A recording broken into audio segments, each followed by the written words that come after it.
Hello students, welcome to today's English class. In today's class, we are going to discuss about a poem, No Men Are Foreign. This poem is penned by James KIRKUP. No men are foreign. Foreign or foreigner are person who belong to another country. No men are foreign means all men are the same, or all men are equal, or all men are one. It is a peace poem. All the people, they eat, live, die in the same way. The bounties of nature like the sunshine, rain are all common to all. This poem tried to promote universal brotherhood. Above all the boundaries or borders that people make and think, we are all human beings.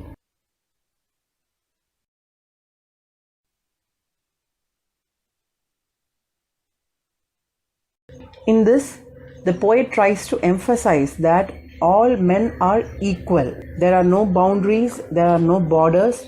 We are basically human beings and never foreigners. Now let us read the poem and see the explanation. Stanza 1.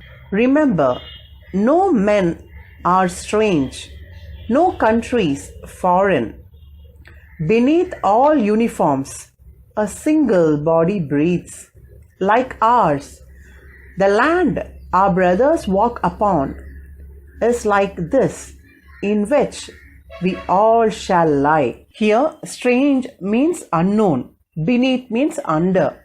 We all shall lie is grave. So, the poet says that no men are strange and no country is foreign.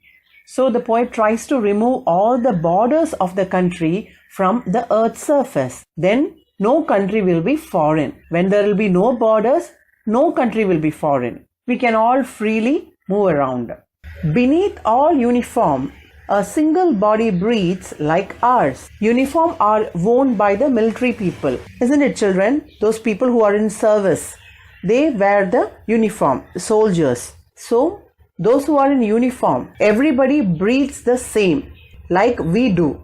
That means inside the uniforms of soldiers from different countries, human beings are the same because we breathe in the same way.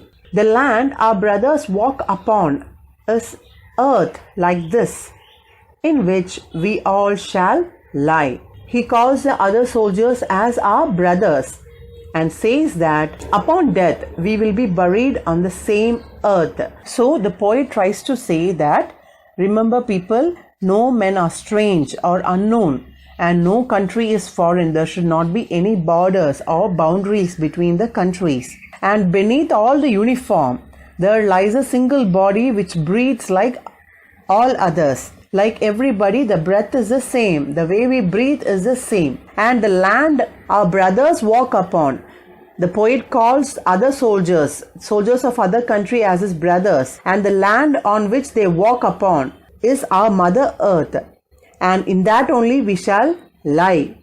We shall be put to rest.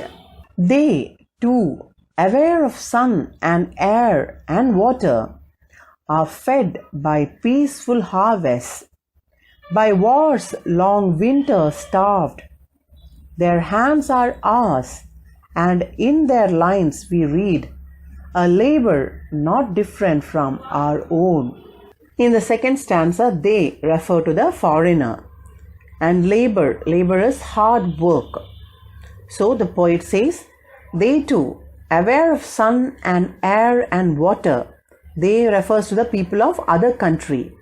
So the people whom we consider as foreigners, God has given them the same sun, air and water like us, and they are fed by their peaceful harvest. That means in the time where there is peace, the harvest is done and there is peacefulness in the country, and in the peacefulness they will have the harvest. But when there is war and winter, there is poverty. People are starved. The poet says that we fight with them, we discriminate against them and call them foreigners. When God has given the nature, has given everyone equal air, water, sunlight, which means God is not biased. God does not differentiate. And when there is no war, we all do farming. We live a comfortable life and eat things given by nature. But at the time of winter or when there is a war, we starve. And people of other countries whom we consider foreigners are also starving. They also go through the same feelings as we go. Their hands are ours, and in their lines we read, a labor not different from our own.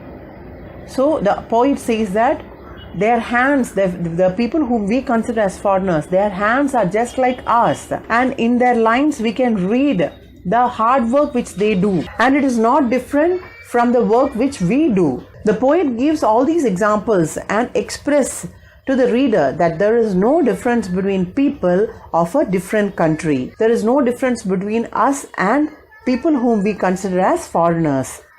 In this stanza, the poet tries to say that the people whom we consider as foreigners are also feeling the same way. They are also bestowed with the sunshine, air and water as we are. They are fed during their peaceful time when they do agriculture, when they do farming. They are also fed in the same way as we are fed. And during the time of war and when there is winter, they also starve like we people do. And their hands are also like us with their lines. The lines show their hard work, which is not different from us. So the poet tries to emphasize that foreigners are the same as we are. Moving on to stanza 3. Remember, they have eyes like ours that wake or sleep, and strength that can be won by love. In every land is common life that all can recognize and understand.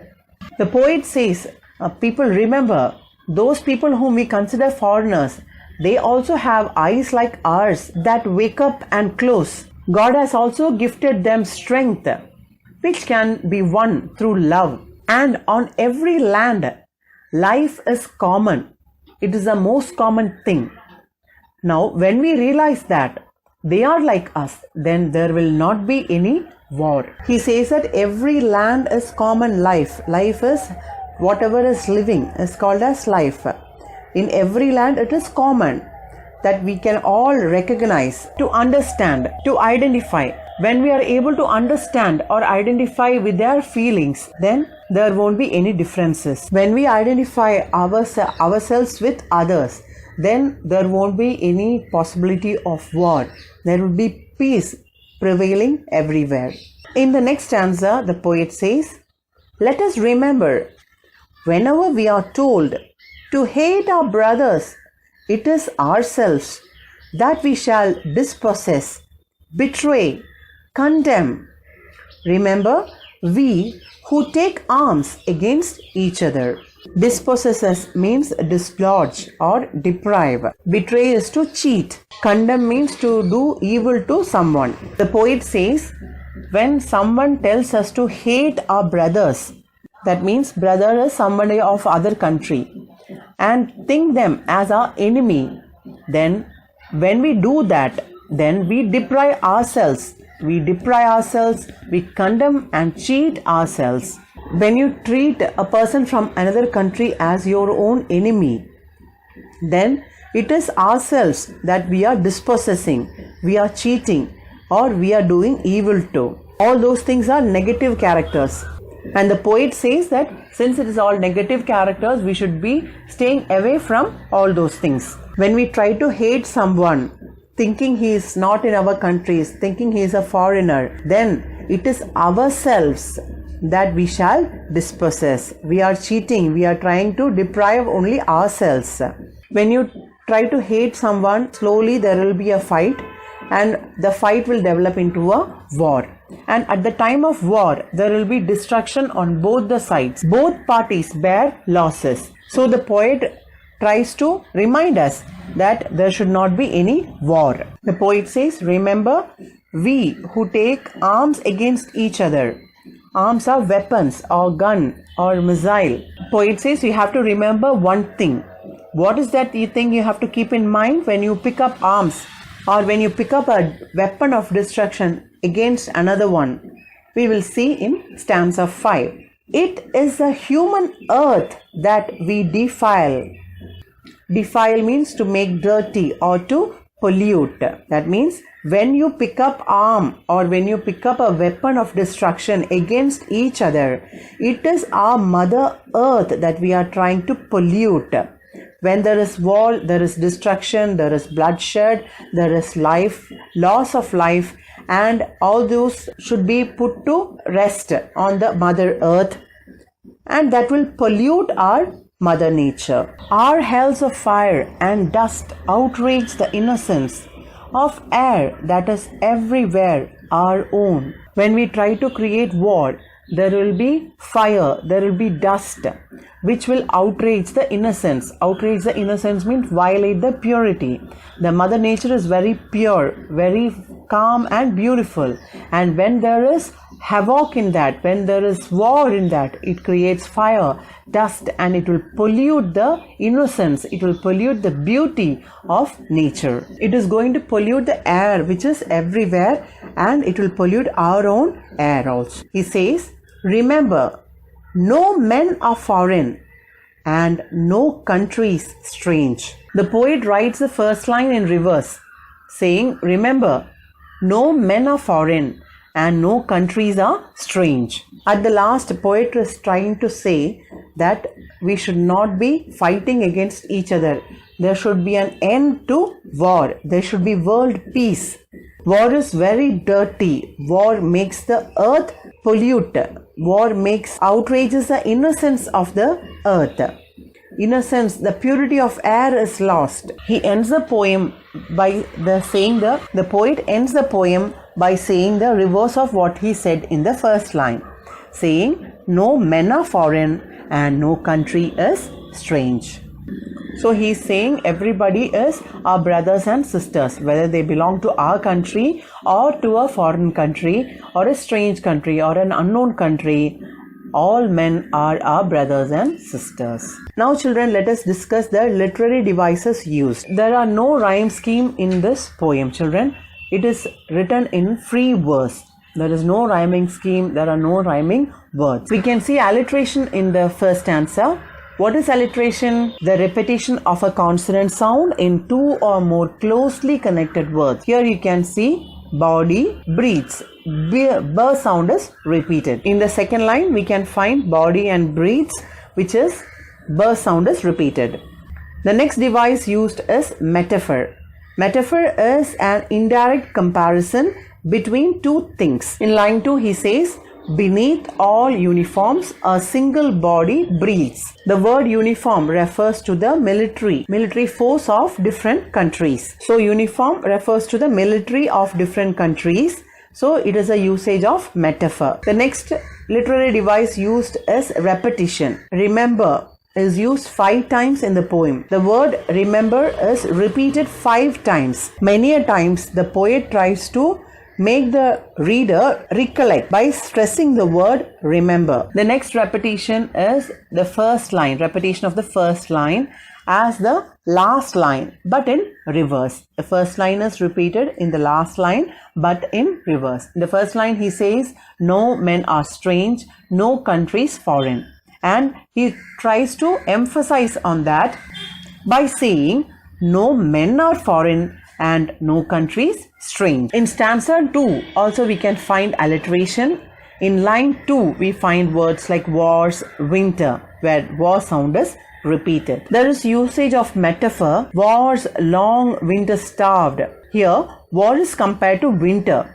During both times, lack of production of food is there is no agriculture and there is starvation. There is another literary device used throughout the poem, that is enjambment. It is the usage or the continuation of a sentence without a pause beyond the end of a line, a couplet or a stanza. In the first stanza, the poet says in line 2, a single body breathes like ours. That is continuing to the third line. In the third line, our brothers walk upon is earth like this. This is also an enjambment. There are few more examples. We'll see them. In stanza 2, in the third line, and in their lines we read a labor not different from our own. A single sentence is continued in 2 lines. In stanza 3, they have eyes like ours that wake or sleep. It is continued. And strength that can be won by love. It is continued in the next line. In stanza 4, whenever we are told to hate our brothers, it is ourselves that we shall dispossess. So it is continued. One sentence is continued in 3 lines. Another instance of enjambment. Even in stanza 5, second line, and dust, outrage, the innocence of air that is everywhere our own. Here also an instance of enjambment. Same sentences is continued. That's all, children, for this. With this we have completed the explanation and also the various literary devices used in the poem. Thank you for watching. For more videos, subscribe to our channel Online CBSE Classes. Thank you for watching.